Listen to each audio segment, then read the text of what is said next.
ഏവർക്കും സ്വാഗതം. ഇന്ന് നിങ്ങൾക്കായി നൽകുന്നത് കഴിഞ്ഞ CSEB ജൂനിയർ ക്ലർക്ക് എക്സാമിന്റെ ചോദ്യപേപ്പർ വിശകലനമാണ്. പാർട്ട് 2 ആണ് നൽകുന്നത്. നേരെ ചോദ്യങ്ങളിലേക്ക് പോകാം.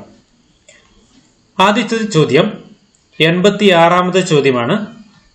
The State Cooperative Election Commission shall not conduct election of The State Cooperative Election Commission shall not conduct election of state cooperative election commission താഴെ പറയുന്നവയിൽ ഏത് സ്ഥാനത്തേക്കാണ് ഇലക്ഷൻ നടത്താത്തത് എന്നാണ് ചോദ്യം. പ്രസിഡന്റ് സ്ഥാനത്തേക്ക് സ്റ്റേറ്റ് ഇലക്ഷൻ കമ്മീഷൻ ഇലക്ഷൻ നടത്തുന്നുണ്ട്. വൈസ് പ്രസിഡന്റ് ഉണ്ട്, board of directors ഉണ്ട്. Answer chairman of disciplinary sub കമ്മിറ്റിയാണ് answer. Disciplinary sub committee board of directors appoint ചെയ്യുന്ന ഒരു കമ്മിറ്റിയാണ്. ഭരണസമിതിക്ക് വേണമെങ്കിൽ ഒരു സബ് കമ്മിറ്റിയെ വെക്കാം. അതായത് ജീവനക്കാരുടെ കൃത്യവിലോപം, ബാങ്കിന് സാമ്പത്തിക നഷ്ടമോ മറ്റോ ഉണ്ടാവുകയാണെങ്കിൽ ഇവ അന്വേഷിച്ച് നടപടിയെടുക്കുക എന്നതാണ് ഈ കമ്മിറ്റിയുടെ ഒരു ഉദ്ദേശം. മിക്കവാറും ഒരു 3 അംഗ കമ്മിറ്റി ആയിരിക്കും ഇത്. അടുത്ത ചോദ്യത്തിലേക്ക് പോകാം. 87ാമത്തെ ചോദ്യം. Who shall preside over the meeting of a society convened to consider a no confidence motion against the president? Who shall preside over the meeting of a society convened to consider a no confidence motion against the president? Answer any officer authorized by the registrar ആണ് answer. അതായത് ചോദ്യം അവിശ്വാസ പ്രമേയ മീറ്റിംഗിൽ ആരാണ് അധ്യക്ഷത വഹിക്കുക എന്നതാണ്.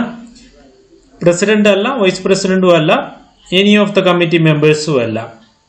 അവിശ്വാസ പ്രമേയത്തിൽ ക്വാറം തികയാതെ വന്നാലോ ഏതെങ്കിലും തരത്തിൽ മാറ്റിവെച്ചാലോ 6 മാസം കഴിഞ്ഞ് മാത്രമേ അടുത്ത യോഗം കൂടാൻ സാധിക്കുകയുള്ളൂ. കൂടാതെ പുതിയ കമ്മിറ്റി അധികാരമേറ്റ് കഴിഞ്ഞ് 6 മാസം കഴിഞ്ഞാൽ മാത്രമേ അവിശ്വാസ പ്രമേയം കൊണ്ടുവരുവാനും സാധിക്കുകയുള്ളൂ. അടുത്ത ചോദ്യത്തിലേക്ക് പോകാം. No recoupment of the amounts invested in the construction of building of a society shall be necessary when the investment is made. അതായത് ചോദ്യം താഴെ കൊടുത്തിരിക്കുന്നവയിൽ ഏതുപയോഗിച്ച് ചെയ്യുമ്പോഴാണ് റീകൂപ്മെന്റ് വേണ്ടാത്തത്.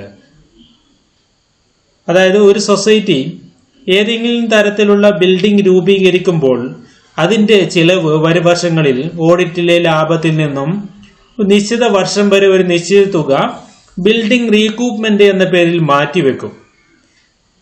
സാധാരണയിൽ ബിൽഡിംഗ് ഫണ്ട് ഇല്ലാത്ത സംഘങ്ങളിലാണ് ഇങ്ങനെ ചെയ്യുന്നത്. ബിൽഡിംഗ് ഫണ്ട് ഉള്ള സംഘങ്ങളിൽ ഇത്തരത്തിൽ റീകൂപ്പ് ചെയ്യേണ്ട ആവശ്യം ഇല്ല. ഡെപ്പോസിറ്റിൽ നിന്നും ചെയ്യുമ്പോൾ ബിൽഡിംഗ് നിർമ്മിക്കുമ്പോൾ തീർച്ചയായിട്ടും റീകൂപ്മെന്റ് വേണം. അതുപോലെ റിസർവ് ഫണ്ട് ഉപയോഗിക്കാനേ പാടില്ല. NCDC ബോറോവിംഗ് ആൻസർ അല്ല. Answer from its building fund എന്നാണ് answer. From its building fund. Building fund create ചെയ്യുന്നത് ലാഭത്തിൽ നിന്നും ഒരു നിശ്ചിത ശതമാനം തുക നീക്കി വെച്ചത് കൊണ്ടാണ്. അപ്പോൾ ബിൽഡിംഗ് ഫണ്ടാണ് ആൻസർ. അടുത്ത ചോദ്യത്തിലേക്ക് പോകാം. 89 ആണ്. If the registrar on completion of the inquiry finds that there is a major defect in the constitution or working of the society, he may initiate action in accordance with the provisions of section. ഏത് section പ്രകാരമാണ് രജിസ്ട്രാർക്ക് ഒരു ഇൻക്വയറിയിൽ 65 ഇൻക്വയറിയിൽ major defect കണ്ടെത്തി കഴിഞ്ഞാൽ ആ ഭരണസമിതിക്കെതിരെ ഏത് action എടുക്കാവുന്നതാണ്, ഏത് section പ്രകാരം ആക്ഷൻ എടുക്കാവുന്നതാണ് എന്നാണ് ചോദ്യം. ആൻസർ 32 ആണ്. 32 ആണ് answer. Section 32 super session of the കമ്മിറ്റിയാണ്. കമ്മിറ്റിയെ പിരിച്ചുവിടലാണ്. കൂടാതെ സംഘത്തിലെ ജീവനക്കാരൻ ഏതെങ്കിലും തരത്തിൽ കൃത്യവിലോപം നടത്തി സാമ്പത്തിക നഷ്ടം ഉണ്ടാക്കുകയാണെങ്കിൽ രജിസ്ട്രാർക്ക് സെക്ഷൻ 68 പ്രകാരം നടപടിയെടുത്ത് നഷ്ടപ്പെട്ട തുക തിരികെ ഈടാക്കാവുന്നതും ആണ്. 32, 65, 68 ഈ സെക്ഷനുകളിൽ തമ്മിൽ ബന്ധപ്പെട്ടിരിക്കുന്നു. 65 ആണ് ആദ്യം വരിക. 65 ഇൻക്വയറി ആണ്. അന്വേഷണത്തിൽ എന്തെങ്കിലും തരത്തിലുള്ള ഡിഫോൾട്ട് മേജർ ഡെഫിറ്റ് കാണുകയാണെങ്കിൽ 32 പ്രകാരം കമ്മിറ്റിയെ പിരിച്ചുവിടാവുന്നതാണ്. കൂടാതെ 68 സർചാർജ്, നഷ്ടപ്പെട്ട തുക സാമ്പത്തിക നഷ്ടമാണെങ്കിൽ നഷ്ടപ്പെട്ട തുക ഈടാക്കാവുന്നതുമാണ്. അടുത്ത ചോദ്യത്തിലേക്ക് പോകാം. The vigilance officer appointed under section 68A of the KCS Act shall be under the administrative control of. 68 പ്രകാരം അപ്പോയിന്റ് ചെയ്യുന്ന വിജിലൻസ് ഓഫീസർ ആരുടെ ഭരണ നിയന്ത്രണത്തിലാണ് എന്നാണ് ചോദ്യം. ആൻസർ രജിസ്ട്രാർ ആണ് ആൻസർ. DGPയുടെ അല്ല, സെക്രട്ടറി കോർപ്പറേഷൻ ഡിപ്പാർട്ട്മെന്റ് അല്ല, ഡയറക്ടർ ഓഫ് കോപ്പറേറ്റീവ് ഓഡിറ്റ് അല്ല. രജിസ്ട്രാറുടെ നിയന്ത്രണത്തിലായിരിക്കും വിജിലൻസ് ഓഫീസർ വരിക. സാധാരണഗതിയിൽ ഡെപ്യൂട്ടി ഇൻസ്പെക്ടർ ജനറൽ റാങ്കിലുള്ള ഒരു ഉദ്യോഗസ്ഥരായിരിക്കും വിജിലൻസ് ഓഫീസറായിട്ട് സെക്ഷൻ 68 പ്രകാരം അപ്പോയിന്റ് ചെയ്യുക. ചോദ്യം 91. The Cooperative Arbitration Court on receipt of reference of a dispute shall pass an award within. സഹകരണ ആർബിട്രേഷൻ കോടതിയിൽ തർക്ക പരിഹാരത്തിനുള്ള അപേക്ഷ കിട്ടിക്കഴിഞ്ഞാൽ എത്ര തീയതികളിൽ അത് തീർപ്പ് കൽപ്പിച്ച് വിധി പ്രഖ്യാപിക്കണം എന്നതാണ്. ആൻസർ വരുന്നത് 1 year ആണ്. 1 വർഷത്തിനുള്ളിലാണ് വിധി നടപ്പാക്കേണ്ടത്. അടുത്ത ചോദ്യത്തിലേക്ക് പോകാം. The liquidator shall complete the winding up proceedings within a period of days from the date of his appointment. Liquidator എത്ര വർഷത്തിനുള്ളിലാണ് വൈൻഡിങ് അപ്പ് പ്രൊസീഡ്സ് കംപ്ലീറ്റ് ചെയ്യേണ്ടത്? ആൻസർ 3 years ആണ്. 3 വർഷത്തിനുള്ളിൽ ആണ് ആൻസർ. അടുത്ത ചോദ്യം. Notwithstanding anything contained in any act or rules, no authority or commission other than the registrar or dash shall have the power to write off the agricultural or non-agricultural debts of borrowers of any society. Answer government ആണ്. Agriculture അല്ലെങ്കിൽ non agricultural കാർഷികേതര വായ്പകൾ എഴുതിത്തള്ളാനുള്ള അധികാരം ഗവൺമെന്റിന് മാത്രമേ ഉള്ളൂ. General ബോഡിക്കോ ഡയറക്ടർ ബോർഡിനോ രജിസ്ട്രാർ ഓഫ് കോപ്പറേറ്റീവ് സൊസൈറ്റീസിനോ അല്ലെങ്കിൽ ഡയറക്ടർ ഓഫ് കോപ്പറേറ്റീവ് ഓഡിറ്റിനോ അധികാരം ഇല്ല. അടുത്ത ചോദ്യത്തിലേക്ക് പോകാം. The entries in the service register of the chief executive officer shall be authenticated by. Chief എക്സിക്യൂട്ടീവിന്റെ ഒരു സൊസൈറ്റിയിലെ ബാങ്കിലെ ചീഫ് എക്സിക്യൂട്ടീവ് എന്ന് പറയുമ്പോൾ ഒരു പക്ഷേ സെക്രട്ടറി ആയിരിക്കാം, മാനേജിംഗ് ഡയറക്ടർ ആയിരിക്കാം. അവരുടെ സർവീസ് ബുക്കുകൾ, സർവീസ് രജിസ്റ്റർ ഓതറൈസ് ചെയ്യുന്നത്, അതിൽ ഒപ്പുവയ്ക്കുന്നത് ആരാണ് എന്നാണ് ചോദ്യം. ആൻസർ പ്രസിഡന്റ് എന്നാണ് ആൻസർ. പ്രസിഡന്റ് ആണ് ചീഫ് എക്സിക്യൂട്ടീവിന്റെ സർവീസ് ബുക്കുകളിൽ ഓതറൈസ് ചെയ്യാനുള്ള അധികാരം പ്രസിഡന്റിനാണ്. മറ്റ് ജീവനക്കാരുടെ സർവീസ് ബുക്കുകൾ സെക്രട്ടറിക്ക് ഓതന്റിക്കേറ്റ് ചെയ്യാവുന്നതുമാണ്. സെക്രട്ടറിയുടെ ലീവ് അപ്രൂവ് ചെയ്യുന്നതും പ്രസിഡന്റാണ്. അടുത്ത ചോദ്യം. The committee of a society shall call a special general body meeting dash after receipt of requisition in writing from the registrar. രജിസ്ട്രാറുടെ പക്കൽ നിന്നും സ്പെഷ്യൽ ജനറൽ ബോഡി വിളിച്ചു കൂട്ടാനുള്ള നിർദ്ദേശം ലഭിച്ചു കഴിഞ്ഞാൽ എത്ര ദിവസത്തിനുള്ളിൽ അത് വിളിച്ചു കൂട്ടണമെന്നാണ് ആൻസർ. ആൻസർ 1 month ആണ്. 1 മാസത്തിനുള്ളിൽ സ്പെഷ്യൽ ജനറൽ ബോഡി മീറ്റിംഗ് അത് വിളിച്ചു ചേർക്കേണ്ടതാണ്. സെക്ഷൻ 30 പ്രകാരം, റൂൾ 36 പ്രകാരമാണ് വിശേഷാൽ പൊതുയോഗം സെക്ഷനിൽ പറഞ്ഞിരിക്കുന്നത്. Section 30 rule 36.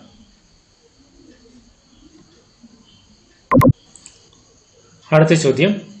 Who is authorized to sign in the identity card of a member? ഒരു മെമ്പർക്ക് നൽകുന്ന ഐഡന്റിറ്റി കാർഡിൽ ആരാണ് ഒപ്പുവെക്കുന്നതെന്നാണ് ചോദ്യം. ഒരു മെമ്പർഷിപ്പിനുള്ള അപേക്ഷ കിട്ടിക്കഴിഞ്ഞാൽ, മെമ്പർഷിപ്പ് നൽകി കഴിഞ്ഞാൽ തീർച്ചയായും ഐഡന്റിറ്റി കാർഡ് കൂടി നൽകേണ്ടതാണ് മെമ്പർക്ക്. അതിൽ ഒപ്പുവെക്കുന്നത് സെക്രട്ടറിയാണ് ഒപ്പുവെക്കുക. പ്രസിഡന്റ് ആയിരിക്കില്ല, മാനേജറും ആയിരിക്കില്ല, സെക്രട്ടറിയാണ് ഒപ്പുവെക്കുക. റൂൾ 16A പ്രകാരമാണ് ഐഡന്റിറ്റി കാർഡ് നൽകുന്നത്. Dash is the constitution of A cooperative society. Cooperative സൊസൈറ്റിയുടെ ഭരണഘടന എന്താണ്? ആൻസർ ബൈലോയാണ് ഒരു സൊസൈറ്റിയുടെ ഭരണഘടന. ബൈലോ ആണ് ഒരു സംഘത്തിന്റെ ചട്ടക്കൂട് എന്ന് പറയുന്നത്. സംഘത്തിന്റെ ഉദ്ദേശ ലക്ഷ്യങ്ങൾ, പ്രവർത്തന മേഖല, പ്രവർത്തന പരിധി, അങ്ങനെയുള്ള പ്രധാനപ്പെട്ട കാര്യങ്ങളൊക്കെ ബൈലോയിലാണ് ഉള്ളത്. കോപ്പറേറ്റീവ് സൊസൈറ്റീസ് ആക്ട് 1969 ആണ് അതുപോലെ കോപ്പറേറ്റീവ് സൊസൈറ്റീസ് റൂൾസും ആക്ടിൽ പറഞ്ഞിരിക്കുന്ന കാര്യങ്ങൾ എങ്ങനെയാണ് നടപ്പിലാക്കുക എന്നതാണ് റൂളിന്റെ കർത്തവ്യങ്ങൾ. കൂടാതെ കോപ്പറേറ്റീവ് ലോ എന്ന് പറയുന്നത് കോപ്പറേറ്റീവ് ആക്ട് ആണ്. അടുത്ത ചോദ്യത്തിലേക്ക് പോകും. A notice of the general body meeting of a society shall be given to every member at least clear days before the date of meeting. General body meeting നടത്തുന്നതിന് എത്ര ദിവസം മുമ്പാണ് നോട്ടീസ് അയക്കേണ്ടതാണ് എന്നാണ് ചോദ്യം. നോട്ടീസ് നൽകേണ്ടതെന്നാണ് ചോദ്യം. ആൻസർ 15 ആണ്. 15 ദിവസത്തിന് മുമ്പാണ് നോട്ടീസ് അയക്കേണ്ടത്. അടുത്ത ചോദ്യത്തിലേക്ക് പോകാം. Which of the following is not a reason for supersession of committee of a society? കമ്മിറ്റിയെ പിരിച്ചുവിടുവാനുള്ള കാരണങ്ങളിൽ ഒന്ന് അല്ലാത്തത് ഏതാണ് എന്നാണ് ചോദ്യം. Answer committee fails to hold its regular meeting consecutively for 6 months എന്നാണ്. 6 മാസമായിട്ട് മീറ്റിംഗ് കൂടാതിരുന്നു കഴിഞ്ഞാൽ തീർച്ചയായിട്ടും ആ കമ്മിറ്റിയെ പിരിച്ചുവിടാനുള്ള അധികാരം രജിസ്ട്രാറിൽ നിക്ഷിപ്തമാണ്. അടുത്ത ചോദ്യം. Which of the following is not a characteristics feature of a primary agriculture credit society? Primary agricultural credit സൊസൈറ്റിയുടെ സ്വഭാവ സവിശേഷത അല്ലാത്തത് ഏതാണെന്നാണ് ചോദ്യം. Principal object of which is to undertake agricultural credit activities. Agricultural credit activity ആണ് PACS primary agriculture credit societies നടത്തുക. To provide loans and advance for agriculture purpose. കാർഷിക ആവശ്യങ്ങൾക്കായിട്ട് ലോൺ വായ്പ നൽകുന്നു. ശരിയാണ്. Area of operation confine to a village, panchayat or municipality. തീർച്ചയായും പാക്സിന്റെ primary agriculture credit സൊസൈറ്റിയുടെ ഏരിയ ഓഫ് ഓപ്പറേഷൻ പ്രവർത്തന പരിധി ഒരു വില്ലേജിലോ അല്ലെങ്കിൽ പഞ്ചായത്തിലോ മുനിസിപ്പാലിറ്റിയിലോ ആകാം. No schematic loans shall be issued to the members. Option D ആണ് answer. No schematic loans shall be issued to the members. ചോദ്യം നമ്പർ 101 ആണ്. Provision regarding transfer of asset and liabilities of district cooperative banks to the Kerala state cooperative bank inserted in dash of the KCS act. 2019 amendment act പ്രകാരം insert ചെയ്ത ഒരു സെക്ഷനാണ് section 14A ആണ് answer വരുന്നത്. Section 14Aയിൽ മുമ്പുണ്ടായിരുന്നത് section 14A AA ആക്കിയിട്ട് റീനമ്പർ ചെയ്തിരിക്കുന്നു. മുൻപ് 14Aയിൽ promotion of subsidiary institution ആയിരുന്നു. ഈ സെക്ഷൻ ഇപ്പോൾ 14A ആണ്. സെക്ഷൻ 14 നമുക്കറിയാം amalgamation, transfer of asset, liabilities and division of society ആണ്. 2019 അമെന്റ്മെന്റ് ആക്ട് പ്രകാരമാണ് ഇത് കൂട്ടിച്ചേർത്തത്. ഇതിന്റെ കൂടെ ചാപ്റ്റർ 10C കൂടി കൂട്ടിച്ചേർത്തിട്ടുണ്ട്. അതിലെ സെക്ഷൻ 74H പ്രകാരം പ്രത്യേക വ്യവസ്ഥകൾ എന്തെല്ലാമാണെന്ന് വിവരിക്കുന്നു. അടുത്ത ചോദ്യം. An application to register an amendment of the bylaws of a society shall be disposed of by the registrar within 90 days from application ലഭിച്ച അമെന്റ്മെന്റ് ബൈലോ ഭേദഗതി ചെയ്യാൻ അപ്ലിക്കേഷൻ ലഭിച്ച് 90 ദിവസത്തിനുള്ളിലാണ് രജിസ്ട്രാർ നടപടി എടുക്കുക. എന്നാൽ ആ തീയതി അപ്ലിക്കേഷൻ ലഭിച്ച് 90 ദിവസം എന്ന തീയതി ഏത് തീയതിയിൽ നിന്നാണ് കൗണ്ട് ചെയ്യുന്നത് എന്നാണ് ചോദ്യം. The date of the general body, date of its dispatch by the society, date of the receipt of application by the registrar, the date of the board meeting.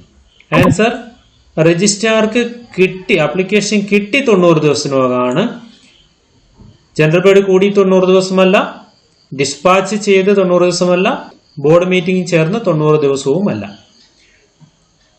അടുത്ത ചോദ്യം 103. A cooperative society may by a resolution passed at general body meeting by dash promote one or more subsidiary institution. സഹകരണ സ്ഥാപനങ്ങളിൽ ഉപസ്ഥാപനങ്ങൾ തുടങ്ങാൻ വേണ്ടി resolution എടുക്കാൻ എത്ര അനുകൂലിച്ച് vote ചെയ്യണമെന്നാണ് ചോദ്യം. ആൻസർ വരുന്നത് എ ആണ്. A majority of the members present and voting എന്നാണ് ആൻസർ.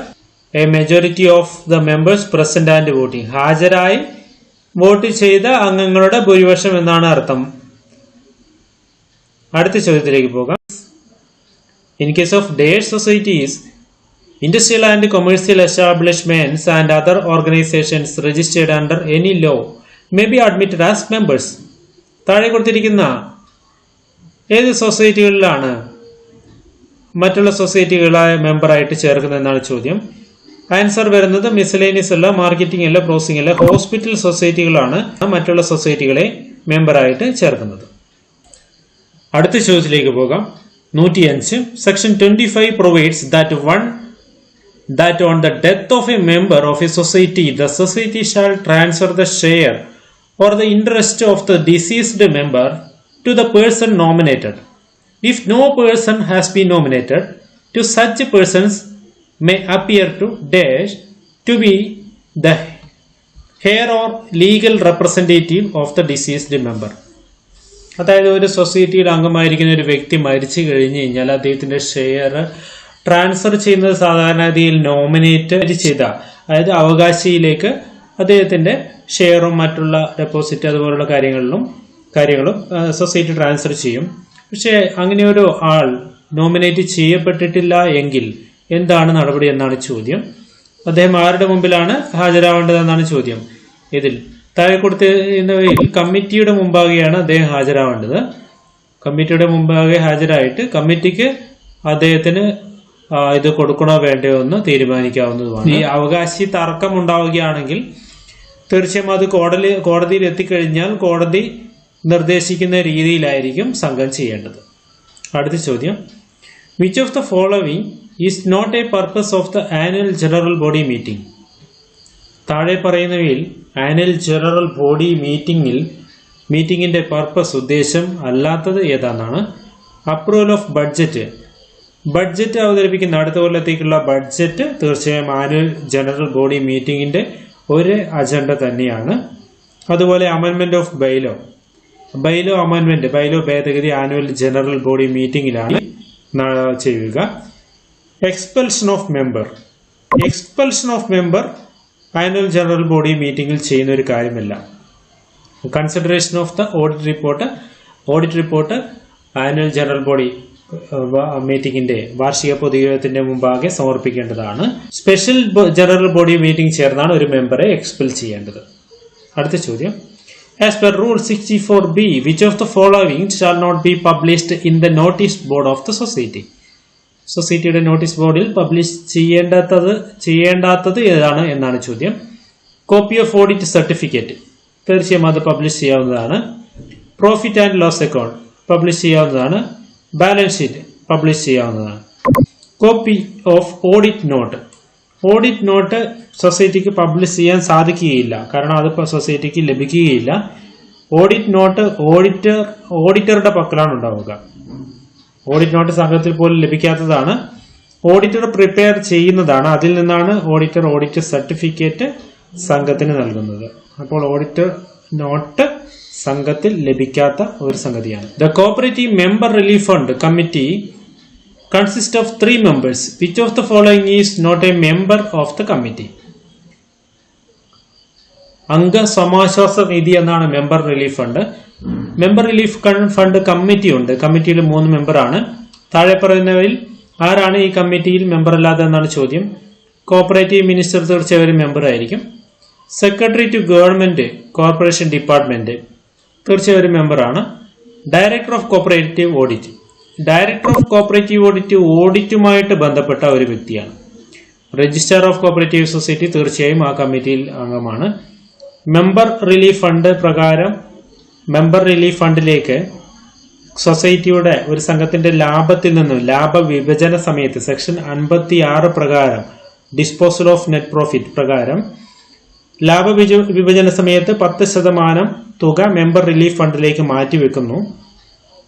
മാക്സിമം 1 ലക്ഷം രൂപ വരെയാണ് മെമ്പർ റിലീഫ് ഫണ്ടിലേക്ക് മാറ്റിവെക്കാവുന്ന തുകയുടെ പരിധി. ഇത് അനുവദിക്കുന്നത് അപേക്ഷിക്കുന്നവർക്ക് മെമ്പർ റിലീഫ് ഫണ്ട് ആവശ്യമുള്ള, അതായത് അസുഖം ബാധിച്ച് കൂടുതൽ മാരക രോഗം ബാധിച്ച കോപ്പറേറ്റീവ് സൊസൈറ്റിയിലെ അംഗങ്ങൾക്ക് വിതരണം ചെയ്യുന്നതാണ് മെമ്പർ റിലീഫ് ഫണ്ട്. വിതരണം ചെയ്യാൻ വേണ്ടി തീരുമാനിക്കുന്ന ഈ 3 അംഗ കമ്മിറ്റി ആയിരിക്കും. ആർക്കൊക്കെയാണ് വിതരണം ആർക്കൊക്കെയാണ് അർഹരെന്ന് തീരുമാനിക്കുന്ന ഒരു കമ്മിറ്റി കൂടിയാണ് member relief fund committee. Section 56(1)(c) പ്രകാരമാണ് മെമ്പർ റിലീഫ് ഫണ്ട് കോൺസ്റ്റിറ്റ്യൂട്ട് ചെയ്തിരിക്കുന്നത്. അടുത്ത ചോദ്യം, which one of the following is not a dependent as per rule 188A of the KCS? ആശ്രിതൻ അല്ലാത്തവരാര് എന്നാണ്. ഒരു സൊസൈറ്റിയിൽ ജോലി ചെയ്യുന്ന ഒരാളുടെ ആശ്രിതൻ അല്ലാത്ത ഒരാള് ആരാണ് എന്നാണ് ചോദ്യം. ഫാദർ ഇൻ ലോ ആണ് ആൻസർ. ബ്രദർ ആശ്രിതനാണ്, ഡോട്ടർ, സൺ ഇവരൊക്കെ ആശ്രിതനാണ്. ഒരു ആശ്രിത നിയമനത്തിന്റെ പ്രായപരിധി എന്ന് പറയുന്നത് പ്രായപരിധി ഇല്ല. പക്ഷേ ആശ്രിത നിയമനത്തിൽ ഒരു ആശ്രിതൻ എന്ന് പറയുമ്പോൾ ഒരു ജീവനക്കാരൻ മരിച്ചു പോയി കഴിഞ്ഞാൽ തീർച്ചയായും അദ്ദേഹത്തിന്റെ ആശ്രിതന് സംഘത്തിൽ ജോലി ലഭിക്കുന്നതാണ്. ആശ്രിത നിയമനത്തിൽ പ്രായപരിധി ഇല്ല. പക്ഷെ 58 വയസ്സ് കവിയാനും പാടില്ല. അടുത്ത ചോദ്യം. Which of the following shall not be kept open to inspection for the members of a society? താഴെ പറയുന്ന ഒരു മെമ്പർക്ക് പരിശോധിക്കാൻ സാധിക്കാത്ത ഡോക്യുമെന്റ് ഏതാണ് എന്നാണ് ചോദ്യം. Up to date copy of KCS act 1969 എല്ലാ സംഘങ്ങളിലും സൂക്ഷിച്ചിരിക്കേണ്ട ഒരു ഡോക്യുമെന്റ് ആണ് minutes book of the last annual general body meeting. ഇത് മിനിറ്റ്സ് ബുക്ക് പരിശോധിക്കാം, മെമ്പർക്ക് പരിശോധിക്കാനുള്ള അധികാരം ഇല്ല. രജിസ്റ്റർ ഓഫ് മെമ്പേഴ്സിന്റെ രജിസ്റ്റർ പരിശോധിക്കാം. Latest audited balance sheet of society പരിശോധിക്കാവുന്നതാണ്. മിനിറ്റ്സ് ബുക്ക് പ്രത്യേക സാഹചര്യത്തിലല്ലാതെ മറ്റൊരു തരത്തിലും മെമ്പർമാർക്ക് പരിശോധിക്കാനാവില്ല. അടുത്ത ചോദ്യം. From 1st April 1999 valuation of stock is as per? ഏത് അക്കൗണ്ടിംഗ് സ്റ്റാൻഡേർഡ് പ്രകാരമാണ് വാല്യുവേഷൻ ഓഫ് സ്റ്റോക്ക് ചെയ്യുന്നത്? ഏത് അക്കൗണ്ടിംഗ് സ്റ്റാൻഡേർഡ് പ്രകാരം എന്നാണ് ചോദ്യം. ആൻസർ S2 ആണ്. അക്കൗണ്ടിംഗ് സ്റ്റാൻഡേർഡ് 2 പ്രകാരമാണ്. അക്കൗണ്ടിംഗ് സ്റ്റാൻഡേർഡ് 1 പോളിസി ആണ്. Accounting standard 3 cash flow statements ആണ്.